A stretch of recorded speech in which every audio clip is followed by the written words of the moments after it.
hey, I came up with something to do for spooky season after all. I was worried I wouldn't get something Halloween-y out for y'all since I'm so busy with Wish Part 2 stuff, but then I went and rewatched one of my favorite spooky movies for Halloween. Now, considering the content I usually post and my affinity for animation, you think it'd be something like The Nightmare Before Christmas or Over the Garden Wall or something like that I would rewatch yearly. I love both of those and I do rewatch them yearly, but those weren't the rewatches that spurred on this video. Because one of my favorite horror movies of all time that I like to rewatch every October is John Carpenter's The Thing. Yeah, for those who may only know me for my Wish stuff, I'm a big sucker for body horror. Things with exposed viscera, too much teeth, body parts that are in all the wrong places. On top of that, I like creature design, and I have a tendency to make things look scientifically accurate when I don't need to. So the designs of all the things in this movie have always just stuck with me. Plus, with all the other elements of this movie, the acting, the writing, the fact that it doesn't feel the need to answer all the questions you may have by the end, it's peak. Plus, it's got Keith David in it. This is going to be a bit different from my other speed paints, as this will be more just a stream of consciousness rambling sort of thing instead of something more thorough with like a point to it. I just want to draw my favorite movie and talk about it too. Though full disclosure, I'll probably just be rambling about the titular monster, not the other film discussion stuff something more formal may go into, like the characters and the writing. I'm drawing blood and guts, and I want to talk about blood and guts, so that's what we're doing. Plus, I encourage you guys to watch this movie for yourself. I guess that's your informal spoiler warning for the video. Alright, some people may not know what this movie's about.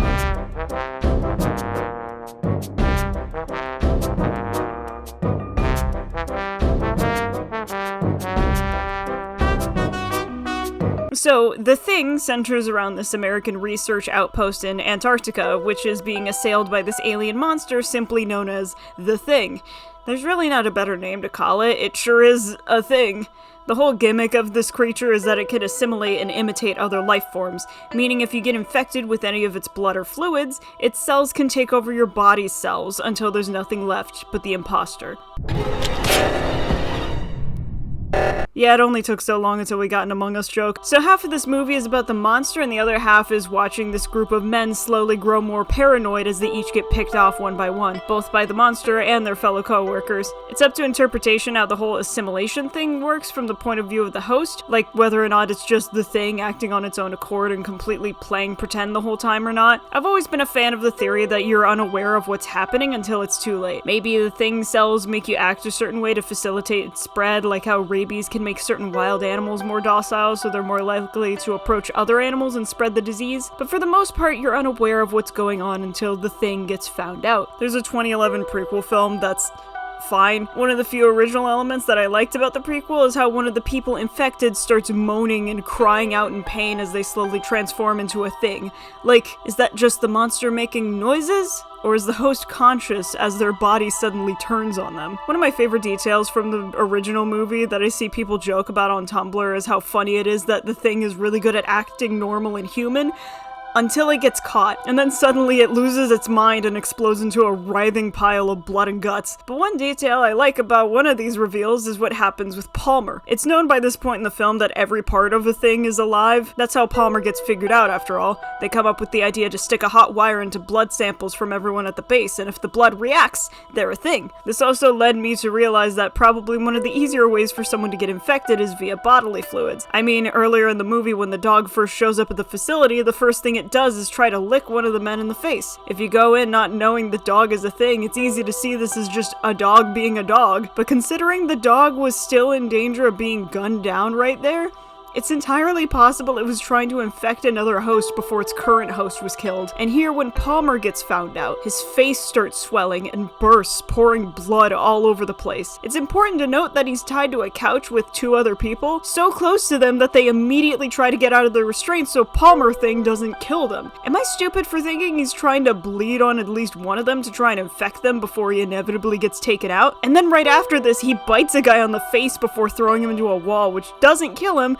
but the bite does lead to him getting infected and needing to be taken out via flamethrower before he goes full thing mode. And then earlier in the movie, when the thing first makes itself known in the dog kennel, it sprays a bunch of fluid at one of the dogs when it tries to escape, you know, instead of trying to eat or kill it. And there's so much viscera getting sprayed all over the place during the defibrillator scene. It's little details like this that I love picking up on while rewatching. Speaking of the defibrillator scene, let me yap about the creature design on the spider head thing, because boy howdy is there so much to talk about. Firstly, I love the idea of having the thing try to look like Norris and mimic his face while still being attached to a fully intact Norris, trying to fix what isn't broken, and thus it turns out horrifying. The spider legs and such are probably the first thing you notice, but notice how there's also a half-formed arm and 2 half-formed legs as well. I think with this thing's neck it was meant to look more like flaps of skin that just bunched up all over the neck, but the way it's textured has me thinking it's meant to look like a trachea, like we're just looking at the organ with the skin vacuum sealed over top of it. And of course, that's not the end of this scene.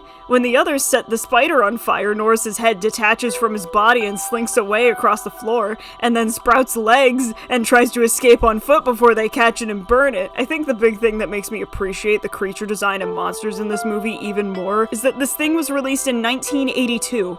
CGI was a thing, yeah, but this movie doesn't use any of it for the thing. All of it is done with practical effects. Jello and dental wax to simulate flesh and bone being ripped apart, latex and foam rubber for all the skin and body parts, hydraulic animatronics for the faces and gnashing teeth, plus the mayo, jam, and creamed corn they used for all the fluids. It's a miracle the crew could eat anything after making this. Not to mention the multiple fake faces and stuff they had to make for the actors. Like, I know it's just rubber, but Norris's head detaching from his body when it tries to get away looks insane. Jeez, I know I said I'd be rambling, but we're really rambling. Okay, let me wrap this up. The Thing is one of my favorite horror films, I think, ever.